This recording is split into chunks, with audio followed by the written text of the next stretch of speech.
오늘 우리에게 주신 하나님의 말씀은 시편 129편 1절부터 8절까지 말씀입니다.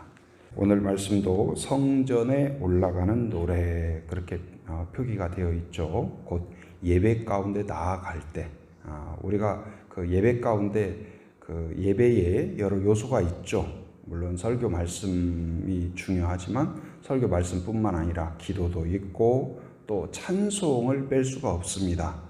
대표로 이렇게 기도하는 대표 기도도 있지만 함께 찬송함으로 그때에 우리가 단지 입술로 노래하는 것이 아니라 성령께서 우리의 가슴을 개인의 가슴을 뜨겁게 할 뿐만 아니라 우리의 마음을 하나 되게 하신다 그렇게 말씀을 드렸습니다. 하나 되게 한다는 것은 나와 옆에 있는 사람의 마음을 하나 되게 한다 그 차원을 뛰어넘어서 우리의 마음이 하나 된다는 것은 누구의 마음과 하나가 되냐? 주님의 마음과 하나가 되는 거예요. 하나님의 마음과 하나가 돼요.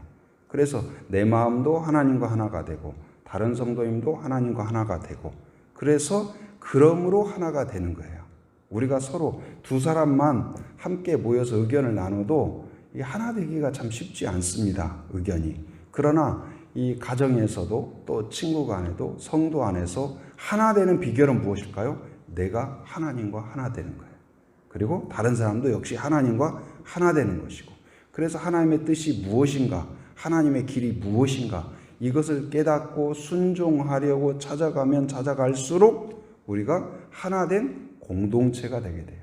그런데 믿음의 공동체를 믿음의 공동체답게 하는 게 뭐냐? 바로 그 믿음의 공동체의 특징은 뭐예요?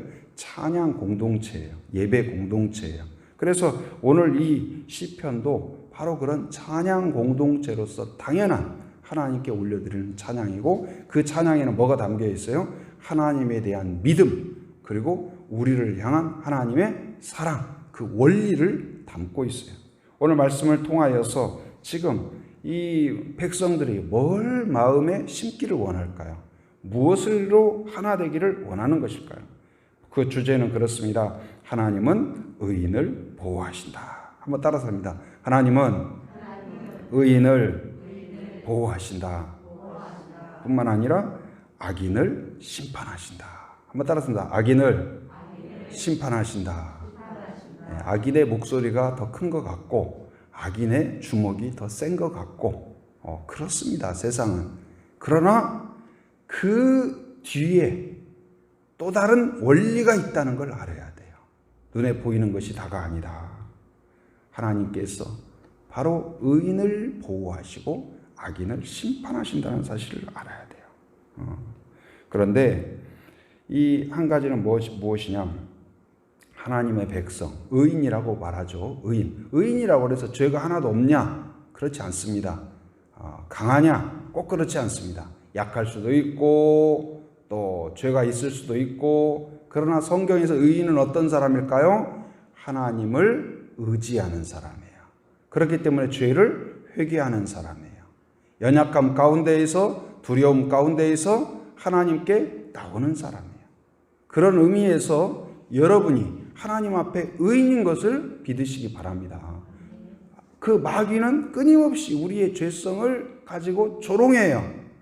그러면 마귀에게 그러세요. 맞다. 나는 그런 사람이다. 그러나 하나님이 나를 택하셨고 내가 하나님을 의지함으로 하나님이 나를 거룩하게 하셨다.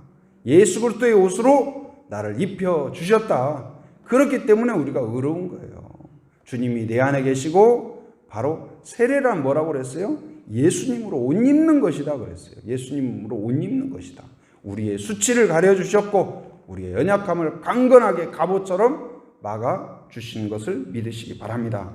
자, 1절 말씀 같이 한번 읽어봅니다. 자, 시작. 이스라엘은 이제 말하기를 그들이 내가 어릴 때부터 여러 번 나를 괴롭혔도다. 이제 여러 가지 배경을 우리가 생각할 수 있을 것 같습니다. 이스라엘 민족에게 있어서는 절대로 잊을 수 없는 그 역사가 뭐냐면 애굽에 있었던 거예요.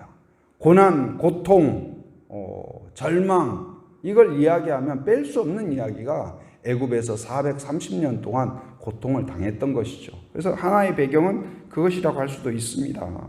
바로 그들이 내가 어릴 때부터, 이 말은 오래전부터, 내가 낳기 전부터 우리를 고통스럽게 하고 우리가 힘이 없을 때, 벗어날 수 없을 때 우리를 괴롭혔다. 한 번이 아니고 여러 번 반복적으로 수차례 우리를 괴롭혔다. 그 괴롭힘 앞에서 우리는 막을 수도 없고 해결할 수도 없었고 그렇다.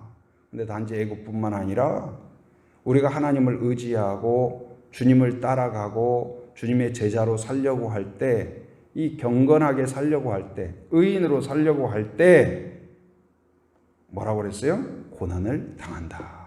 고난이 있다. 고난이 있다. 그러나 중요한 건 뭘까요? 그렇게 괴롭힘을 당하기도 합니다. 조롱을 당하기도 합니다. 웃음거리로 만들기도 합니다. 억울하기도 합니다. 그런데 어떻게 한다? 2절 읽어봅니다. 자, 시작. 그들이 내가 어릴 때부터 여러 번 나를 괴롭혔으나 나를 이기지 못하였도다. 할렐루야. 우리의 싸움은 무엇일까요? 고난도 있습니다. 어려움도 있습니다. 한계도 있습니다. 절망도 있습니다. 고통도 있습니다. 그러나 승리가 확정되었다는 사실을 기억하기 바랍니다. 여러분 놀이동산 가보셨어요?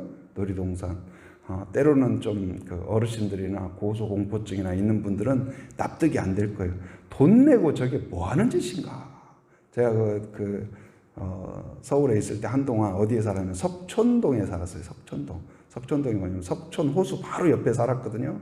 근데 그 옆에가 뭐가 있냐면, 석촌호수에 뭐가 있냐면 롯데월드가 있어요. 그래가지고 막 밤에도 막 우리 잘 시간 돼도 막 그래요. 비명소리. 근데 그 비명소리가 죽음의 비명이 아니라 즐거움의 비명이에요. 그러고 타고 또 타고, 그걸 줄 서서 타요. 그러고는 타고는 또 비명 질러. 그런데 또 즐거워요. 그게 신기하잖아요. 왜 그럴까요? 왜 그럴까? 근데 저는 그렇게 생각을 했어요.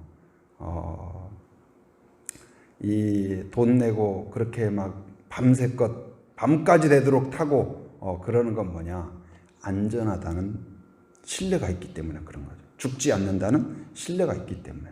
무서워요. 그렇기 때문에 무서울수록 더 줄이 서는 거예요. 그게 그 확신이 없으면 거기에다가 문구에다가 여러분 이것은 굉장히 위험합니다. 그러나 걱정하지 마십시오. 생존 확률 95%입니다. 그러나 이 중에 5명은 슬프게도 안타깝게도 우리가 보장할 수 없습니다. 그럼 타겠어요? 안 타겠어요? 야, 이거 95% 확률이면, 그래도 95점이면 양호하잖아요? 그러나 지금 95%가 아니라 내가 그 안에 들어가면 나는 100% 아니에요. 이게 죽을 확률이. 그래 누가 하겠어요? 그런데 하나님을 믿는 자, 어려움도 있고 고난도 있고 조롱을 당하기도 하고 바보 취급 당하기도 하고 괴롭힘을 당할 때도 있다. 내가 왜 이럴까? 그럴 때가 있다. 그러나 보장은 뭐예요? 승리는 확정되었다. 할렐루야. 이걸 믿으시기 바랍니다.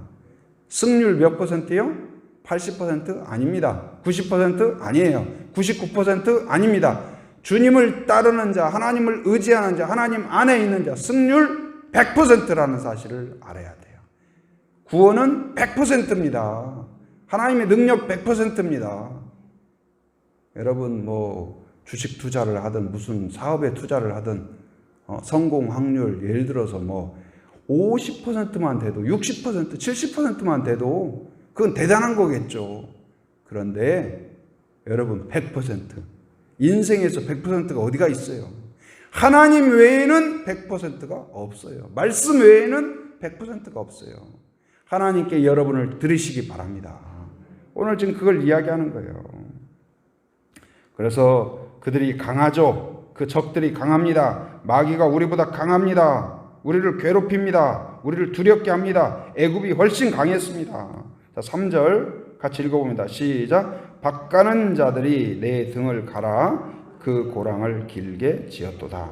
여기서 이제 그 대적들을 여러 가지로 표현하죠. 그들로 표현했다가 여기는 밭가는 자, 4절에서는 악인들, 5절에서는 미워하는 자들, 이렇게 이제 쭉 표현을 하죠. 근데 박 가는 자들이 내 등을 가라. 이게 이제 뭐 여러 가지로 학자들이 해석을 하더라고요.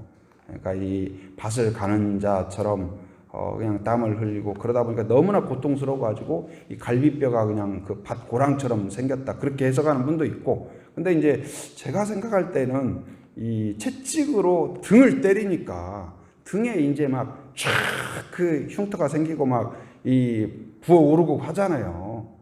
그 노예들에 대해서 막 채찍으로 탁 때리고, 예수님도 그 십자가 처형 앞두고 막 채찍을 맞았잖아요. 그래서 피가 흐르고 막 이 등이 마치 밭고랑같이 되었다는 거예요. 그러니까 그렇게 고통을 당하는 거예요. 그래서 하나님 앞에 하나님이여 하나님이여, 그들이 하나님께 마지막으로 절규하며 드리는 기도가 뭘까요? 하나님이여 우리를 긍휼히 여기소서. 하나님이여 우리를 긍휼히 여기소서. 여러분 안에 이 마음을 갖게 되었다면 하나님의 은혜가 임하기 전에 전조현상이라는 걸 깨닫기 바랍니다. 여러분 안에 하나님 저를 긍휼히 여겨 주옵소서. 내가 의로워서가 아닙니다. 능력이 있어서가 아닙니다. 은혜 받을 만한 그릇이기 때문이 아닙니다. 하나님의 그 거룩하심과 풍성하신 사랑에 의지하여서 하나님이여 저를 긍휼히 여겨 주옵소서. 그 기도가 참 좋은 기도예요. 성령의 기도입니다. 하나님 앞에서. 근데 거기에서 할 수 있는 기도가 그거밖에 없었어요. 그 고통당한 곳에서. 근데 그곳에서 바로 그러한 고통 가운데에서도 어떻게 해요? 나를 이기지는 못한다. 너희들이 아무리 채찍을 때려도, 아무리 고통스럽게 해도, 아무리 조롱해도 너희들은 이기지 못한다. 왜요? 승리는 누구에게 있어요? 하나님에게 있다. 하나님에게 있다. 승리는 누가 결정해요? 심판이 결정하는 거예요. 예수님이 말씀하셨죠. 예수님도 고통을 당했습니다. 그런데 예수님이 뭐라고 말씀하셔요? 요한복음 16장 33절에 세상에서는 너희가 환난을 당하나, 환난을 당하면 두려워해야죠. 근데 예수님 뭐라고 명령하세요? 담대하라, 담대하라. 내가 세상을 어떻게 하였노라? 이기었노라. 그 말은 무슨 말이에요? 내가 이기었고 내 길을 따르는 너희들에게는 승리가 확정되었다. 할렐루야. 바로 승리를, 확정된 승리. 여러분 그 대학에 입학을 했습니다. 자기가 원하고 기도하고 열심히 공부했던 대학에 입학을 했어요. 합격 통지를 받았어요. 문자가 하나 때리려고 왔어요. 아직 입학식도 안 했고 학교 가보지도 않았습니다. 그러나 그 기쁨은 이미 확정된 거예요. 마찬가지예요. 우리에게 있어서 아직 우리가 손에 잡아보지 않았고 먹어보지 않았고 그렇다 할지라도 이미 복음이란 무엇입니까? 이미 우리 안에, 우리가 예수님을 영접함으로 내 안에 예수님이 계심으로 이미 천국이 내 안에 이루어진 줄 믿습니다. 영적 전투는 무엇일까요? 승리가 확정된 싸움이다. 다윗이 골리앗 앞에 섰죠. 골리앗 앞에 섰어요. 여러분 사람들은 어떻게 생각했을까요? 저 어리석은 놈이, 저 철모르는 놈이, 하루 강아지가 그렇게 했겠죠. 그러나 하나님은 그에게 이미 승리를 예비해 놓으셨다는 사실을 기억하기 바랍니다. 모세가 떨기나무 앞에서 하나님 앞에 순종하기로 결단했을 때 그에게는 무기도 없었고 군대도 없었고 아무런 사람도 없고 자기도 이 모양새가 초췌하기 그지 없었지만 이미 승리가 확정되었다는 사실을 기억하기 바랍니다. 우리가 하나님 앞에 서는 믿음으로 말씀 앞에서 결단하고 믿음 앞에서 헌신하고 기도에 무릎을 꿇는 순간 그때부터 승률이 내가 이길 수도 있고 질 수도 있고 그러는 것이 아니라 이미 우리가 하나님 앞에 믿음으로 무릎을 꿇는 순간 승리가 확정되었다는 사실을 믿으시기 바랍니다. 자녀를 위하여 기도합니까? 우리가 간절히 지극정성으로 기도해야 승리하는 게 아니에요. 여러분이 하나님 앞에 무릎 꿇는 순간 하나님이 승리를 확정하셨다는 사실을, 이미 확정하셨다는 사실. 그래서 우리가 기도하기 때문에 하나님이 일하시는 게 아니에요. 하나님의 그 사랑 가운데 우리를 기도하게 하는 거예요. 우리가 순종하기 때문에 그것만큼 복을 주시는 게 아닙니다. 복 주시기 위하여 우리를 순종의 그 골목에 몰아넣으시는 거예요. 우리를 기도할 수밖에 없이 만드시고 그 가운데에서 어쩔 수 없이 기도하는데 내가 밀려서 어쩔 수 없이 기도하고 그런 것 같지만 결국은 믿음의 정상에 우리를 올려놓으셔요. 연단시키셔요. 그렇기 때문에 그 하나님 앞에 하나님의 그 은혜의 여정에 그냥 묻어가는 것. 하나님이 기도하게 하시면 그냥 기도하고 무릎 꿇으라 하면 하시고. 그래서 무슨 상황이 있으면 저희 어머니한테 제가 배운 것으로서 참 중요한 건 뭐예요? 어머니는 참 기도하는 분이다. 그런 생각이 항상 기도하셨어요. 그래서 제가 여러 차례 말씀드렸지만 누나들이 있는데 누나들은 이제 뭐 늘 통화하잖아요. 뭐라고 1시간도 했다가 2시간도 했다가. 근데 뭐 이제 좋은 일도 있지만 어려운 일이 있을 수도 있잖아요. 그럼 어머니가 꼭 뭐라고 이야기하시냐? 응? 힘내라. 하나님이 또 기도거리 주셨다. 하나님이 또 기도거리 주셨다. 내가 기도할란다. 제가 그 중국에 있을 때에도 어머니가 마지막 돌아가시기 전에 마지막으로 남긴 말이 무엇이냐? 성은아 힘내라. 엄마가 많이 생각할게. 거기서 생각한다는 말은 은어거든요. 기도한다는 은어예요. 이제 뭐 그 일반적인 그런 기독교적인 말을 할 수가 없으니까 많이 생각한다. 그래서 뭐 버스든 뭐든 자리에 앉으면 기도하시는 모습. 버스에 앉으면 기도하시고 어디든 자리에 앉으면 기도하시고. 근데 그것이 뭐 그냥 당연하다고 생각했는데 참 지금 생각하면 참 귀하다 그런 생각이 들어요. 근데 그 늘 하나님을 의지하는 모습, 그 사람에게 하나님이 확정하신다, 은혜를 주신다, 복이에요. 근데 자 4절 말씀 같이 한번 읽어봅니다. 4절 자 시작. 여호와께서 의로우사 악인들의 줄을 끊으셨도다. 하나님은 어떤 분이세요? 의로운 분이시기 때문에 악인을 용납할 수가 없어요. 그렇기 때문에 악인들이 이길 수가 없어요. 악인들의 줄을 끊으셨다. 그 채찍의 줄을 끊으셨어요. 그리고 그들의 생명줄을 끊으셨고 능력의 줄을 끊으셨다. 하나님이 의인을 지키신다. 그리고 악인들의 최후는 어떻습니까? 5절 읽어봅니다. 자 시작. 그들은 지붕의 풀과 같을지어다. 그것은 자라기 전에 마르는 것이니라. 우리 그 4가지 밭 중에서 돌짝밭이 생각나죠. 자라다가 그냥 시들어 버리는 거예요. 악인들은 그렇다는 거예요. 막 힘차게 자라는 것 같고 잘 되는 것 같죠. 그러나 이미 결실이 없어요. 여러분도 밭 보면은 여기서 좋은 결실이 나오겠다 안 나오겠다 알 수 있잖아요. 마찬가지예요. 그렇다는 거예요. 그러나 의인은 어떻습니까? 시냇가에 심겨진 나무와 같다. 할렐루야. 우리는 겉에서는 보이지 않는 뿌리로 연결된 그 강줄기가 있다는 사실이에요. 여러분 은밀한 강줄기가 여러분에게 있기를 바랍니다. 똑같이 밥 먹고 똑같이 직장 다니고 똑같이 뭐 학교 가고 하는 것 같지만 여러분 안에 매일매일 새벽마다 일상마다 하나님께 뿌리 내려 있는 말씀의 뿌리든 기도의 뿌리든 믿음의 뿌리든 내려 있는 성도가 되기를 바랍니다. 그 비밀을 겉에서 봐서는 몰라요. 똑같죠 뭐. 예수 믿는다고 해서 밥 안 먹습니까? 학교 안 갑니까? 일 안 해야 됩니까? 다 마찬가지죠. 그러나 은밀한 시냇가에 심겨진 나무와 같이 뿌리가 뻗어 있어야 돼요. 누구에게요? 하나님에게. 그러면 결실이 다르다. 결실이 다르다. 8절 보겠습니다. 자, 시작. 지나가는 자들도 여호와의 복이 너에게 있을지어다 하거나 우리가 여호와의 이름으로 너에게 축복한다 하지 아니하느니라. 그러니까 어떤 사람도 복을 선포하거나 축복하지 않는다. 그러나 의인은 어떨까요? 형통의 복을 약속하고 있습니다. 악인은 멸망하고 의인은 형통합니다. 오늘 지금 우리에게 요청하고 명령하는 거예요. 너희는 그럼 어디의 길에 서겠느냐? 어리석은 악인의 길에 서겠느냐? 아니면 하나님을 의지하는 의인의 길에 서겠느냐? 선택의 여지가 없죠. 여러분 뭘 하겠어요? 생명의 길, 의의 길, 주님의 길, 승리가 확정된 주님만 따라가는 그런 그리스도의 제자의 길을 가는 성도가 되기를 바랍니다. 하나님이 의의 면류관을 예비해 놓으셨습니다. 복과 형통을 예비해 놓으셨습니다. 그것은 이 땅뿐만 아니라 영원한 천국 가운데, 사실 이 땅의 것에 너무 막 연연할 필요 없어요. 먹을 만큼 있으면 되고 어느 정도 생활할 만하고 되는 것이지, 여기에 너무 막 그렇게 하지 마세요.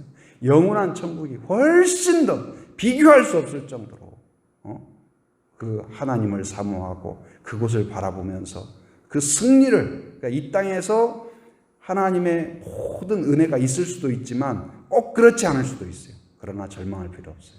영원한 천국 가운데 놀라운 은혜가 있다. 놀라운 은혜가 있다.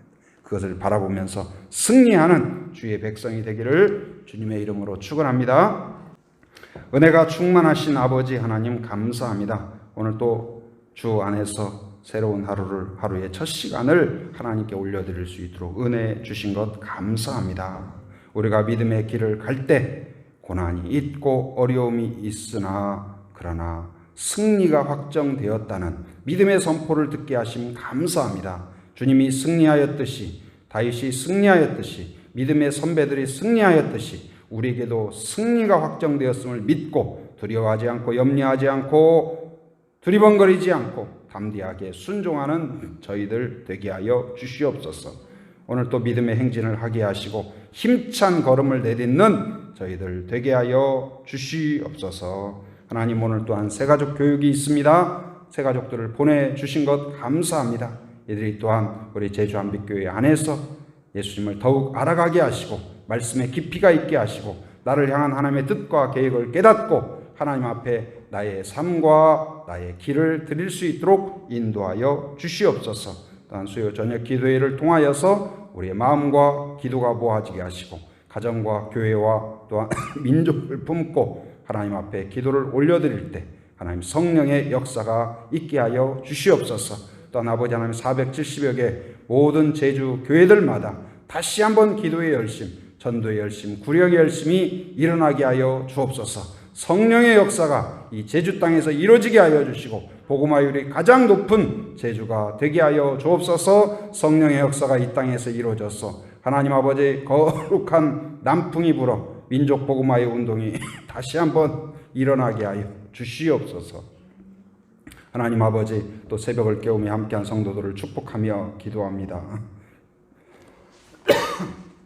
믿음으로 기도하는 한 분 한 분 기억하시고 마음의 소원과 기도하는 그 기도의 제목들을 들으시고 응답하여 주시옵소서.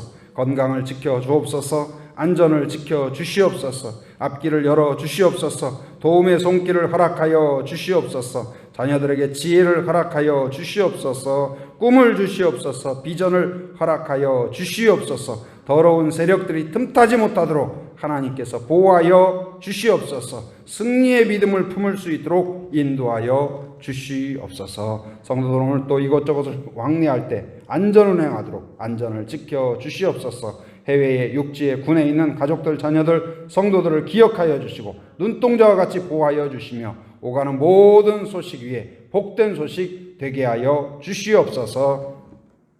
지금은 우리 주 예수 그리스도의 은혜와 하나님의 풍성하신 사랑과 성령의 교통하심, 인도하심의 역사가 오직 주의 길을 믿음으로 힘차게 내어 딛기로 결단하는 한 사람 한 사람 머리 위에, 가정 위에, 일터 위에, 사역 위에 지금으로부터 영원토록 함께 하시기를 간절히 축원하옵나이다. 아멘.